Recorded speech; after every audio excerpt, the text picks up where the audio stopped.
Hello, this is Samuel Guy in Hawaii, and we are looking at footage of Legolas Bear Mose, a build with no equipped legendary gear, taking on and beating the Guardian Takedown in true takedown mode. That's level 65 Mayhem 10. In my last detailed build video, I said this build could take on almost any content in the game. That was incorrect. It is now official. There is nothing this build cannot handle. Now, before I go any further, I will at some point link a longer play-by-play video review of the takedown in the description below, and then link this video in that video's description. Now, that one will go through most of the key takedown sequences, the crystal charging, the platform jumps, and the 2 boss fights, with real-time comments about what's happening and lessons learned.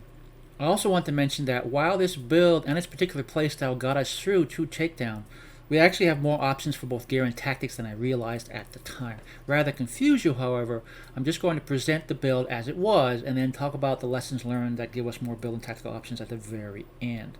So, we beat true takedown with just a few minor changes to the previous setup. Our previous combat cycle had us trying to soften up vice kill ads right before exhausting our fuel, then exiting the mech and running for cover. Topped off from a full shield and auto bear kills proccing Grizzled, would normally recharge our action skill before auto bear's time limit expired. We cannot do this in Guardian True Takedown, in particular during the crystal charging sequences. The toughness and number of spawns crowding the square hit Moses' shield too often to maintain topped off, and if we run for what little cover there is to keep it topped off, the crystals may not charge before the overall timer expires and everything blows up. Worse, the sheer volume of ads often put Mose in fight for your life, and if Auto Bear goes away before getting us a second win, we are pretty much done. To address this, we moved a point into Daka Bear, which adds a turret to the back of the mech. We also equipped a Last Stand artifact. Lastly, we changed the combat cycle. Rather than exhaust all fuel, we eject with half remaining fuel. Then, instead of running for cover, we jump in the turret. Now, ejecting at half fuel cuts our underlying base cooldown period by around 40%. The Last Stand provides insurance against fatal damage when moving from the mech into the turret, while in the turret also, Mose is effectively invulnerable, and it also increases Auto Bear's damage by 50%. Now, this setup creates a synergy between Auto Bear, Grizzled procs, and topped off. As long as there are at least a few enemies around Auto Bear to kill, our action skill cooldown finishes before Auto Bear's 15 seconds expires.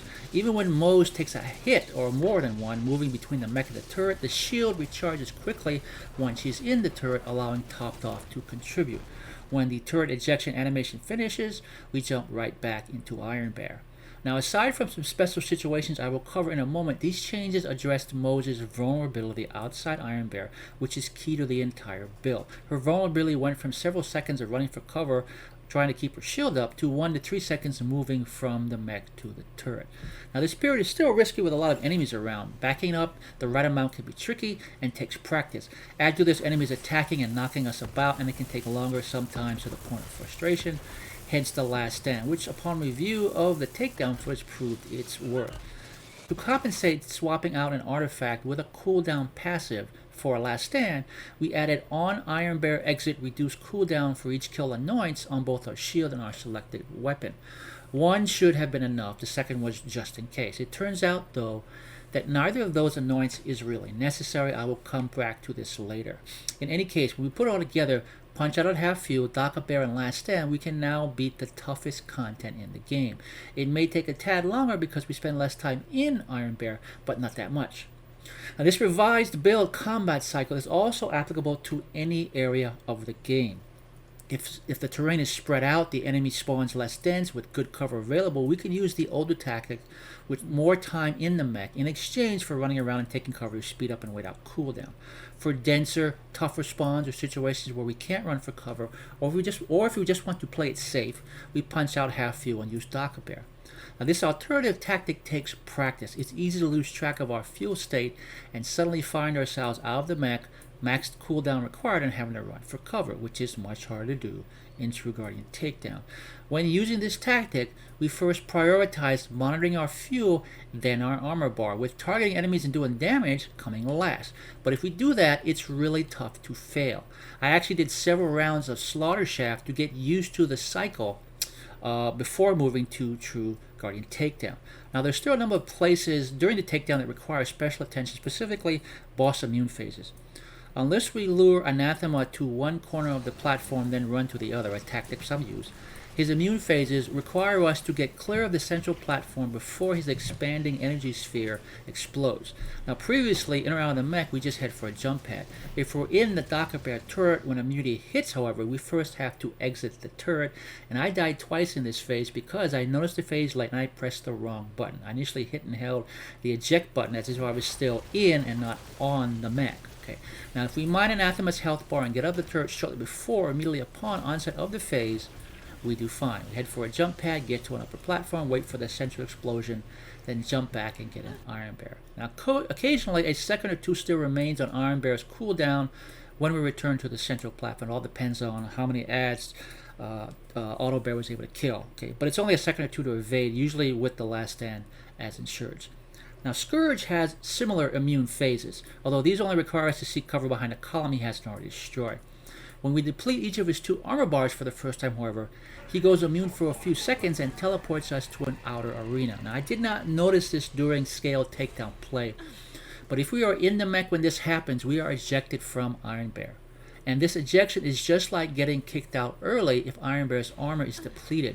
We do not get credited unused fuel as we do cooldown, meaning we have to run around for a full cooldown period without the benefit of Auto Bear proccing Grizzle. Now, the first area is spread out with jump pads, allowing us to run around and invade enemies till cooldown is complete. It's manageable but annoying. The second area, however, varies between 2 or more smaller elevated areas. It's a lot harder to evade enemies in these areas for an extended period. So my feeling, and more experienced most players can confirm or refute this, is that once the immune phase activates, it proceeds too quickly for us to eject on our own. My strategy going forward will be to eject shortly before I think the phase will start and get in the turret. Even if Scourge is not in our face, Auto Bear should do enough damage to him to trigger the phase. Okay. I also mentioned that the last stand artifact worked to get a good effect. There was one instance, the only really oh shit moment in the run, when it didn't. Best I can guess, based on the footage, Scourge's energy whip can one-shot us. It bypasses Health Gate and the last stand. Luckily, Auto Bear did its job, killed an ad and got us a second win. Lesson learned on positioning and timing. Some additional notes on Guardian True Takedown. The density of spawns around a charging crystal can be intense. Seeing what's going on while inside the mech can be difficult. So I use the minimap and focus on enemies inside the square. I don't worry about enemies farther away. Further away. The only exception here is diadems. Iron Bear is tougher than I thought, but we can see this diadem taking out about 20% of our armor when it explodes right next to us. The good news is, if we see them coming and take out their headpiece, they explode, killing other nearby guardians. Now, if in the turret, diadems are mostly out of our hands, okay? But as long as armor was decent when we ejected, we should be fine. Now, these 2 diadems here explode in quick succession, taking half our armor, but that's not what kills the bear. I stepped too far to the right and exposed it to Scourge's energy surge. That's what did it. That was one of the other oh shit moments, by the way. Now, being in the turret can be even more jarring with the crystals. The game is not set up to display the turret point of view when Iron Bear is backed up against the crystal and surrounded by attackers. The screen shakes, the view blurs, and we just have to hang on. Don't worry. Lots of guardians means lots of targets, means lots of Auto Bear kills, means lots of Grizzle procs. When the turret ejection animation arrives, we are right back in Iron Bear. One thing to understand about the Guardian Takedown, whatever build we use, success is about patience, not speed. Yes, we can speed run and people do that. But anybody can beat it with patience. Do one thing at a time. If we're fighting a mob, we focus on that. If we're jumping to platforms, we deal with that and don't rush. You can see me here taking my time, judging distance and timing, and waiting until I know the target platform will be both close and visible when I get to it before I jump. This build requires a disciplined playstyle to succeed against the toughest content, but no more than any other build. And if we decide to swap out the purple gear for Legendaries, it should be even more effective. Now, I just went over the build and the tactics I used to beat true Guardian Takedown. Upon review of the footage and subsequent testing, however, it turns out the build is better and more flexible than I believed. It's situational, but if there are enough enemies around, we don't need the additional cooldown anointment on our gun or shield. And we don't need to eject at 50% fuel, which makes sense. Under the old tactic, running for cover, trying to protect our shield, achieved the same results as climbing into the turret, namely keeping topped off in the game. If we want to play it safe, we can still take one of those anointments on our gun or shield, and I'm still looking for a last stand artifact with action skill cooldown, which will do the same. But we don't really have to. We have the flexibility to pay more attention to the battle at hand, the spawns, the immune phase, etc., and punch out when we want to. And there you go, a true Guardian Takedown build with no legendary gear. And now I'm kind of excited to see what Terra can do for this build. Now, if you like this content and want to see more, consider commenting, liking, or even subscribing. Check me out at twitchtv.com/SamoGuyInHawaii. Stay safe, and thanks for watching.